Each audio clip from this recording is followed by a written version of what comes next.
This morning, still no deal on a spending bill in Washington, D.C., and that means the partial government shutdown enters its 7th day today, and it will likely continue into the new year. Tom Hansen shows us the headaches of some of the 800,000 federal employees are experiencing right now because of it.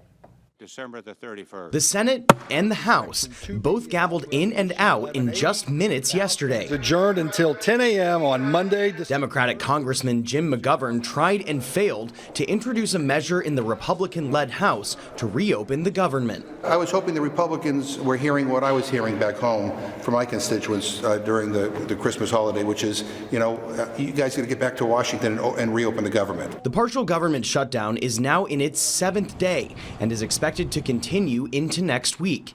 Democrats take control of the House on January 3rd.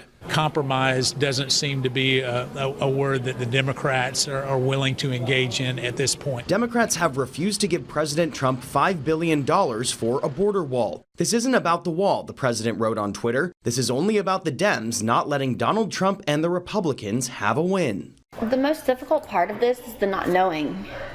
We don't know when this will end. About 44,000 Coast Guard employees are working without pay. Overall, about 800,000 federal employees are either working without pay or furloughed. These Coast Guard wives in Houston say the problems are building up. He's got health conditions that we should be worrying about, not when we're going to get paid. The Coast Guard is the only branch of the military affected by the shutdown because it's funded by the Department of Homeland Security, not the Department of Defense. A new Reuters IPSOS poll found 47% of Americans blame President Trump for the shutdown. 33% blame Democrats. Meanwhile, 7% blame congressional Republicans.